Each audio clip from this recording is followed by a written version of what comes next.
Hi friends, नमस्ते। Last हमने एक वीडियो अपडेट किया था, वो पार्ट 1 में। तो उसके अंदर हमने होम हेल्थ केयर इंडस्ट्री क्या है, वो पहले कैसा था, अभी कैसे चल रहे हैं और उसमें क्या चेंजेस आया हुआ है, वो सभी एक बार डिस्कस किया था। उसमें भी वीडियो लंबा होने की वजह से मुझे पार्ट 1 पार्ट 2 में ऐसा सेपरेट करना पड़ रहा है। और इसमें भी आगे काफ़ी वीडियोस के अंदर से ही अपने को ये डिस्कशन को कंप्लीट कर पाएगा। तो प्लीज़ उसमें ध्यान रखना। और इसमें अभी होम हेल्थ केयर इंडस्ट्री में क्या क्या कॉम्प्लिकेशंस है और उसको हम कैसे ओवरक्रॉस कर सकता है, उसके बारे में आज एक बार डिस्कस कर लेता हूँ। उसमें होम हेल्थ केयर इंडस्ट्री में सबसे मेन जो फील्ड है वो नर्सिंग केयर के ऊपर है। सबसे मेजर पोर्शन जो कवर कर रहे हैं वो केयर टेकर डिपार्टमेंट है। और सेकेंडरी जो आता है नर्सिंग केयर आता है, फिर बायोमेडिकल का डिपार्टमेंट आता है, फिजियोथेरापी आता है, मेडिकल एंड सर्जिकल का आता है। एम्बुलेंस का रोल तो मेन है, पर वो एक हॉस्पिटल से पेशेंट का घर पे जाने का रास्ता में ही यूज़ किया जाता है। उसके अंदर इतना कॉम्प्लिकेटेड सिस्टम नहीं है। तो केयर टेकर का सिस्टम हम बाद में डिस्कस करेगा, पर केयर टेकर का सिस्टम और ये नर्सिंग केयर का जो सिस्टम है वो किस तरह से अपने को एनालाइज कर पाएगा, किस तरह से अपने को वैल्यूएट कर पाएगा। सबसे मेन इश्यू क्या होता है, होम हेल्थ केयर इंडस्ट्री के अंदर स्टाफ मिलना बहुत मुश्किल बात है। क्योंकि किसी का घर पे जाके पेशेंट को संभालना है, और वो पेशेंट का जैसे हॉस्पिटल में है तो एक इंस्टीट्यूशन के अंदर का रूल्स को फॉलो करके खाली फॉलो करना पड़ता है। जैसे पेशेंट का घर पे जाने के टाइम पे उधर जो नर्सिंग स्टाफ खड़े रहता है उसका रोल ऑल इन ऑल है। उसको उनको डॉक्टर्स का, पैथोलॉजी का, केयरटेकर का, फिजियोथेरापी का, सबके ऊपर ध्यान रखना पड़ता है। उसका गाइडलाइन के ऊपर ही पेशेंट का हेल्थ का पूरा रिकवरी डिपेंड होता है। तो एक नर्सिंग स्टाफ को आज के दिन फील्ड में जैसे नॉर्मली जो होता है, जैसे किसी किधर से भी जो पेशेंट का कॉल आता है वो कॉल को एक सेंटर पर रिसीव करता है, उधर से फिर स्टाफ के पास डाइवर्ट करता है।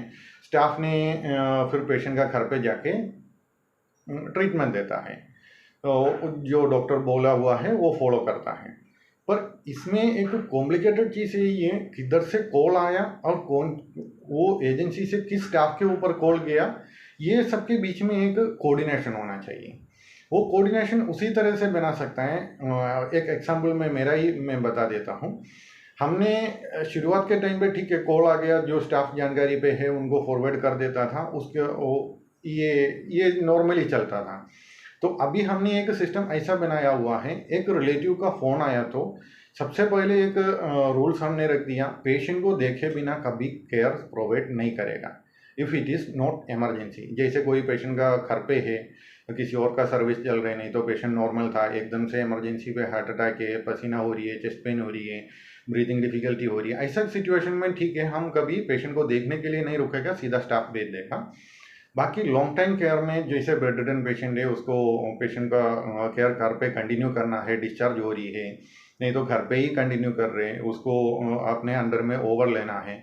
तो हमने एक रूल्स फर्स्ट रखा है, पेशेंट को देखे बिना हम ओवर नहीं लेगा और स्टाफ प्रोवाइड नहीं करेगा। उसका मशीनरी का और एम्बुलेंस का सभी नहीं बात कर रहे हैं, खाली नर्सिंग केयर का और केयर टेकर का बात कर रहे हैं।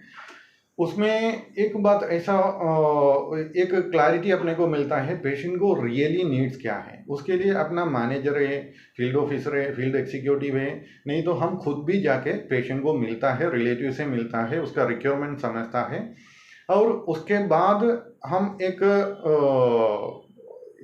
कंक्लूशन में आ जाता है पेशेंट को रियली क्या रिक्वायरमेंट है। काफ़ी जगह पे पेशेंट को रिलेटिव को जस्ट रेट के ऊपर ही कंक्लूड करना पड़ता है, मेरे को किधर से सर्विस चाहिए। क्योंकि एक जगह से एक रेट बोला, दूसरा जगह से अलग रेट बोला, 4 जगह से जो अलग अलग रेट का डिफरेंस आने के टाइम पे रिलेटिव यही कन्फ्यूजन में आ जाता है, ये अलग अलग रेट क्यों, सभी जगह से नर्सिंग स्टाफ का सर्विस आ रहा है। पर इसमें एक स्टैंडर्ड प्रोसीजर फॉलो करने वाला कोई भी एजेंसी को रेट के ऊपर से ज़्यादा क्वालिटी के ऊपर फोकस करके ही काम करना पड़ता है। क्वालिटी अगर कहीं पे भी अपने को अगर प्रोवाइड करना हो तो नो डाउट उसके अंदर रेट भी अपने को उसी तरह से रखना ही पड़ेगा।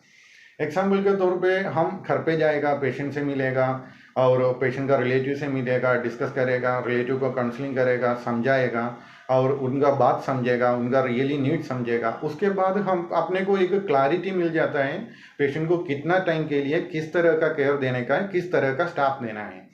सेकेंडरी सब्जेक्ट आ जाता है, हम ऑफिस में एक कंट्रोल्ड डिस्कशन करता है, ये स्टाफ का, ये पेशेंट के पास गया था, ये पेशेंट के पास ऐसा डिस्कशन चल रहे हैं, ये डिस्कशन के ऊपर अपने को किस तरह का स्टाफ और कौन सी स्टाफ को कन्वर्ट करना है।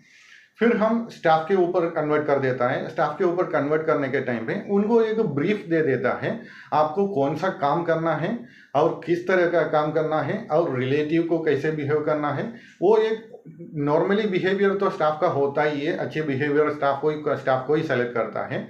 फिर भी हमने स्टाफ को ब्रीफ करता है और स्टाफ को सेलेक्ट करने के टाइम पे भी अगर एक 5 मिनट स्टाफ को फेस टू फेस बात कर लेने का ऑफिस में या उनका कॉन्वर्सेशन टाइम पे, तो वो 5 मिनट्स में अपने को स्टाफ का नेचर, बिहेवियर, एटीट्यूड, उनका नॉलेज सब कुछ अपने को समझ में आएगा। फोन पे बात करके खाली भेजने के टाइम पे क्या है, स्टाफ ने क्या बोला है उतना ही रियलिटी अपने को मालूम पड़ेगा, पर फेस टू फेस कॉन्वर्सेशन में क्या है, एक क्लैरिटी मिल जाता है ये स्टाफ को कितना आता है, कितना वो खाली बोल रहे हैं और कितना सच्चाई पे बोल रहे हैं। तो इसी तरह से हम स्टाफ सेलेक्ट करता है और उसी स्टाफ को हम ब्रीफ कर देता है ड्यूटी पे जाने के पहले, आपका जवाबदारी क्या है, आपका काम क्या क्या है, आपको क्या क्या काम करने का है। तो ये कंक्लूड होने के बाद स्टाफ जैसे पेशेंट के पास जाएगा, उधर केयर पे स्टार्ट करने के टाइम पे डे फर्स्ट से ही उनको एक जानकारी रह जाता है, मुझे इधर क्या करना चाहिए, कैसे करना चाहिए और मेरा रियली जवाबदारी क्या क्या है।